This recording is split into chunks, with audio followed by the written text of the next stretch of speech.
കൊച്ചു 4 കാല്, അതായത് എഴഞ്ഞ് ആ നമ്മളെ പ്രതി കൊണ്ടുപോയില്ലേ, ആ തേര് കയറി മേളിൽ വന്നു. ആദ്യത്തെ വൈഫുമായിട്ട് വിഷയമുള്ളതാണ്. അവർക്കും ക്യാൻസർ രോഗിയാണ്. അവരെ അടിച്ച് ഉപദ്രവിച്ച് വീട്ടിൽ കിടത്തിരിക്കുകയല്ലേ.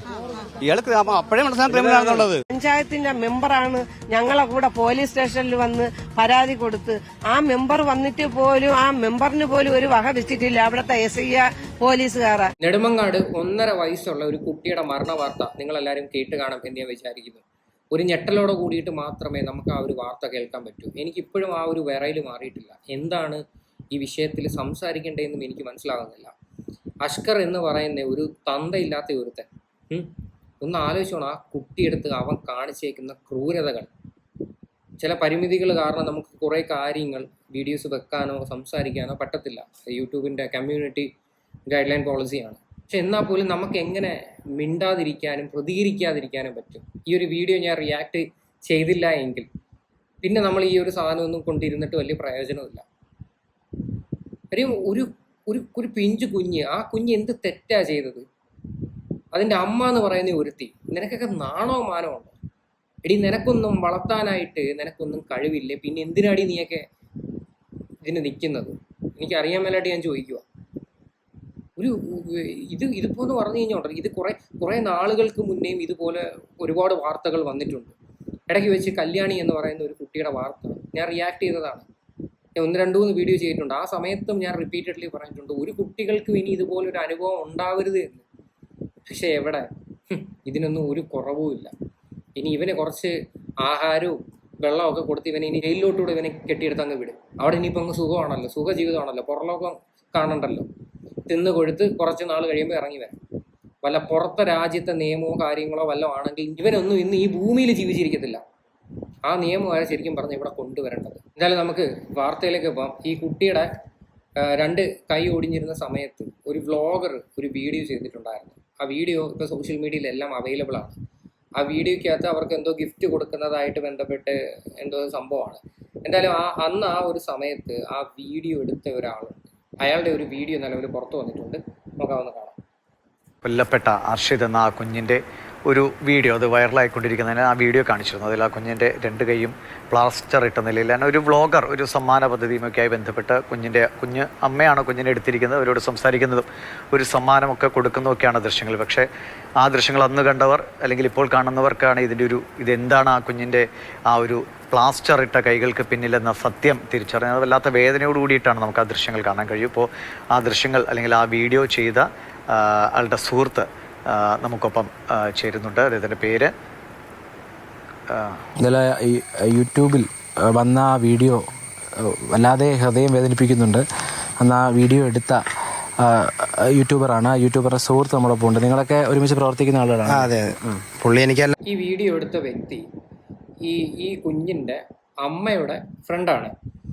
അന്നേ ഈ പയ്യൻ പറയുന്നുണ്ട്, അന്നേ പറഞ്ഞിട്ടുണ്ടായിരുന്നു ഈ ഒരു ബന്ധം ശരിയല്ല, നീ ഇതിലും ഭേദം വല്ല റെയിൽവേ ട്രാക്കിലും കൊണ്ടുവന്ന് തലവയ്ക്കുന്നതാ, നീ ഓടി രക്ഷപ്പെട്ടോ. അന്നേ ആ പെണ്ണിന് വാണിംഗ് കൊടുത്തിട്ടുണ്ടായിരുന്നു എന്നാ പറയുന്നത്. ഒന്ന് ആലോചിച്ചോണം, അവനെപ്പറ്റി ഒരുത്തൻ പോലും നല്ലത് പറഞ്ഞൊരു അഭിപ്രായമില്ല.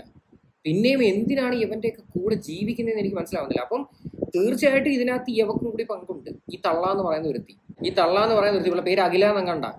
ഇവളുടെ ആദ്യ ഭർത്താവുണ്ട്, ആ പുള്ളിക്കാരനും ഈ സൂയിസൈഡ് ചെയ്തതാണെന്നുള്ള റിപ്പോർട്ടാണ് ഇപ്പം പുറത്തു വരുന്നത്. അതിന്റെ മരണ വാർത്തയെ ശരിക്കും പറഞ്ഞാൽ അന്വേഷിക്കേണ്ടത്. അയാൾ എങ്ങനെ മരിച്ചു എന്നാണ് ഇവിടെ ജനങ്ങൾ അറിയേണ്ടത്.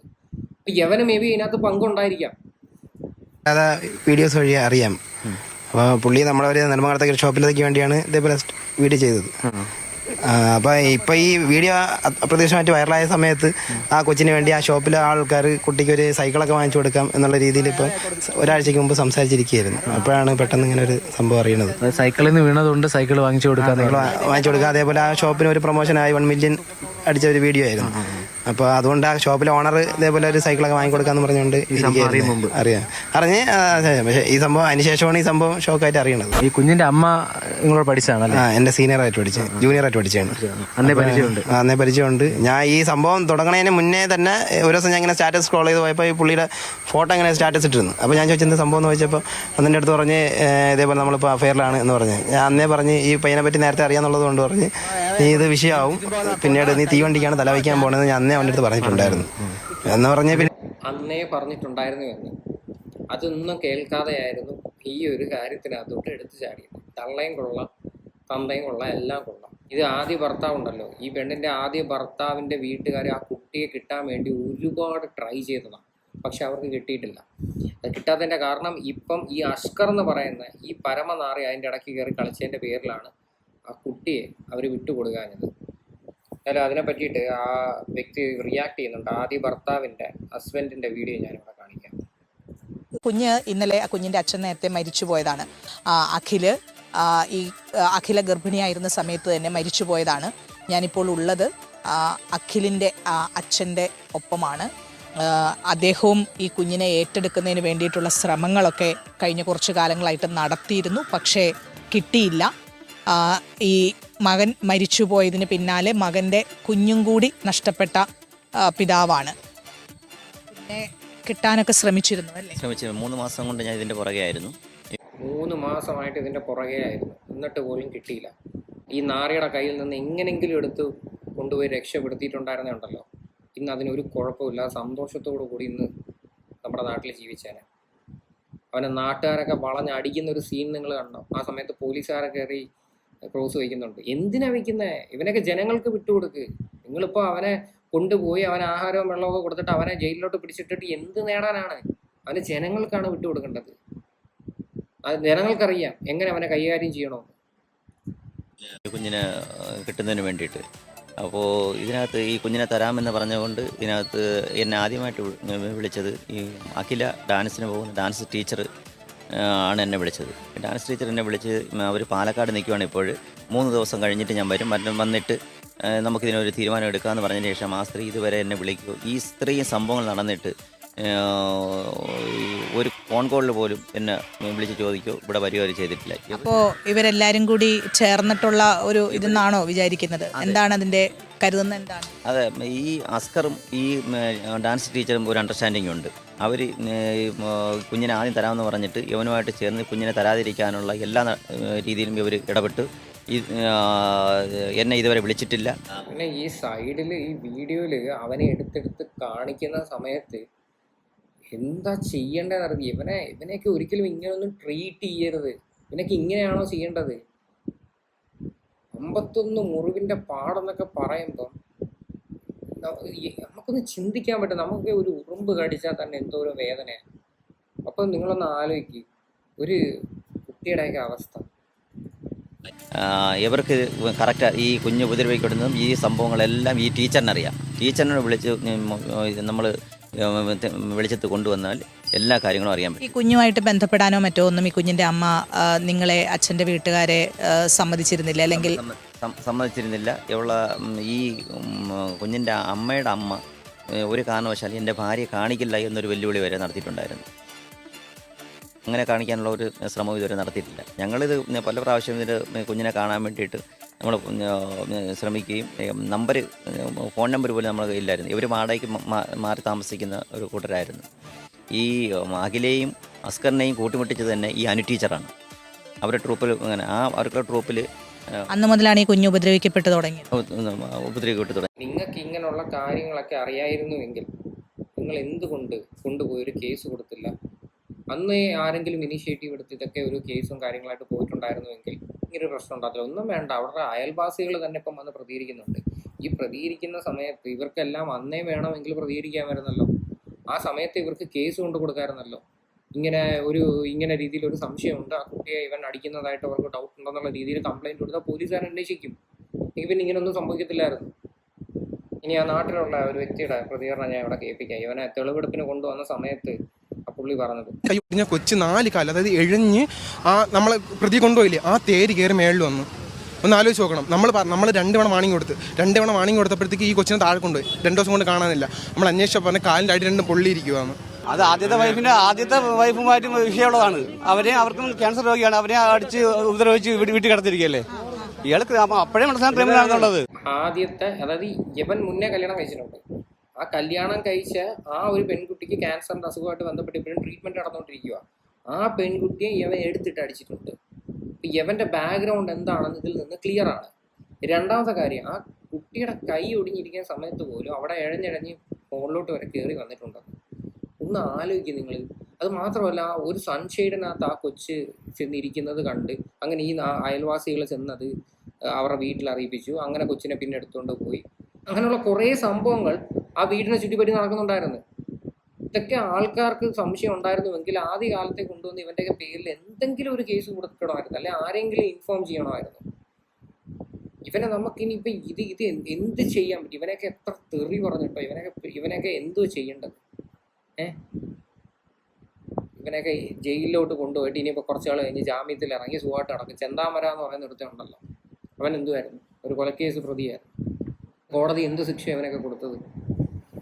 എന്നാലും ഈ വീഡിയോയിൽ പറയുന്നത് പോലെ തന്നെ ഈ ആദ്യ ഭാര്യ, ഇവൻ്റെ ഈ അസ്കർ എന്ന് പറയുന്നവൻ്റെ ആദ്യ ഭാര്യയുടെ ഉമ്മ രംഗത്ത് വന്നിട്ടുണ്ട്. പുള്ളിക്കാരത്തി റിയാക്ട് ചെയ്യുന്നുണ്ട് ഈ വിഷയത്തിൽ. ഡാൻസുകാരിയാണ് ഇവരെ ഉറ്റ സുഹൃത്ത്. ഡാൻസുകാരി ഇവന്റെ ഉമ്മ, സഹോദരി. ഇവര് നിയമപരമായി ആമിനയുമായിട്ടുള്ള വിവാഹ ബന്ധം ഏർപ്പെടുത്തിയോ? ഇല്ല ബന്ധം ഇതുവരെ ഏർപ്പെടുത്തിയില്ല. കാരണം ആമിന നല്ല പൂർണ്ണ ഇമ്പ്രൂവ്മെന്റ് ആയതിനു ശേഷമേ ഞങ്ങളെ പള്ളിയിൽ ഞങ്ങൾക്ക് ഇടപാട് തീർക്കാനുള്ള പേപ്പർ അയക്കാൻ പറ്റുള്ളൂ. മോള് നല്ല ഇമ്പ്രൂവ്മെന്റ് ആയാലേ പറ്റുള്ളൂ. ഈ അവസ്ഥയിൽ കിടക്കുമ്പോൾ ഞങ്ങൾക്ക് ഒന്നിനും പറ്റാത്ത ഒരു അവസ്ഥയാണ്. ഞങ്ങൾ എന്നും ഹോസ്പിറ്റലിലാണ്. 2 വർഷം കഴിഞ്ഞ് ഇപ്പോഴും ഞങ്ങൾ ഇപ്പൊ വന്നിട്ട് തന്നെ 1 മാസവും 12 ദിവസവും ആയി. വീട്ടിൽ ആരൊക്കെയാണുള്ളത് നിങ്ങള്? വീട് അടച്ചിട്ടിട്ടാണ്. ഉമ്മയും മോളും അല്ലാതെ ബാപ്പായും ഉണ്ട്. എന്ത് ചെയ്യാ? ബാപ്പ മോളെ കൂടെയാണ് ഇപ്പൊ വീട്ടിൽ പോയിരിക്കുകയാണ്. ബാപ്പാക്ക് സുഖമൊന്നുമില്ല, 2 കാലിലും നീരൊക്കെയാണ്. ഞങ്ങൾക്ക് ജോലി ചെയ്യാനെന്നുള്ള ഒരു സിറ്റുവേഷൻ അല്ല. നാട്ടുകാരാണ് ഞങ്ങളെ ഇതുവരെ. ആ പെൺകുട്ടിയുടെ ഉമ്മയാണ് ഇതിനകത്ത് പറയുന്നുണ്ട്. പലതവണ പോലീസിൽ പോയി കംപ്ലൈന്റ് ചെയ്തിട്ടുള്ളതാണ്. എന്നിട്ട് യാതൊരുവിധ പരിഹാരം ഇവർക്കൊന്നും കിട്ടിയിട്ടില്ലായിരുന്നു. എന്നാലും ഇതാ ഞാൻ പറയുന്നത്, നമ്മുടെ നാട്ടിലെ നിയമം എന്നൊക്കെ പറഞ്ഞു കഴിഞ്ഞാൽ ഇത്രയേ ഉള്ളൂ. ഇത്തരത്തിലൊക്കെയുള്ള ക്രിമിനൽസ് ഒക്കെ കിടക്കേണ്ടത് ജയിലിനകത്താണ്. ഇവനെയൊക്കെ ഇങ്ങനെ തുറന്ന് വിട്ട് കഴിഞ്ഞാൽ പല ആൾക്കാരുടെയും ജീവൻ ഇതേപോലെ ആപത്തിലായിരിക്കും പെടുന്നത്. ഒന്ന് ആലോചിക്കുക, ഇവൻ കാരണം എത്ര കുടുംബമാണ്, എത്ര പേർക്കാണ് ഇങ്ങനെയുള്ള അനുഭവങ്ങൾ. ഇവൻ ഒരുത്തൻ കാരണം എത്തിച്ചത്. ഞങ്ങൾ 2 പേരും ഉണ്ടെങ്കിലേ മോളെ എടുക്കാനും പിടിക്കാനും ഒക്കെ പറ്റുള്ളൂ. ആ ഒരു അവസ്ഥയാണ്. നാട്ടുകാരുടെ ഒരു സഹായത്തിലാണ് ഇപ്പൊ ജീവിക്കുന്നത്. എന്നും നാട്ടുകാർ തരുമോ? ഞാൻ ഇടയ്ക്ക് ലോണൊക്കെ എടുത്ത് ബാങ്ക് വായ്പയൊക്കെ എടുത്താണ് 2-3 പ്രാവശ്യം വന്നത്. ഇപ്പോഴും നമ്മളെ നാട്ടുകാർക്ക് ഇതായിരുന്നു നിങ്ങളുടെ അവസ്ഥ, അല്ല ആമിനെ ഇങ്ങനെ മർദ്ദിക്കുമായിരുന്നു എന്നതൊന്നും അറിയില്ലേ അവിടുത്തെ രാഷ്ട്രീയക്കാർക്കോ നാട്ടുകാർക്കോ? പറഞ്ഞിട്ടുണ്ട്. കഴിഞ്ഞ പ്രാവശ്യത്തെ നമ്മളെ പഞ്ചായത്തിന്റെ മെമ്പറാണ് ഞങ്ങളെ കൂടെ പോലീസ് സ്റ്റേഷനിൽ വന്ന് പരാതി കൊടുത്ത്. ആ മെമ്പർ വന്നിട്ട് പോലും ആ മെമ്പറിന് പോലും ഒരു വക വെച്ചിട്ടില്ല അവിടുത്തെ SI പോലീസുകാരാ.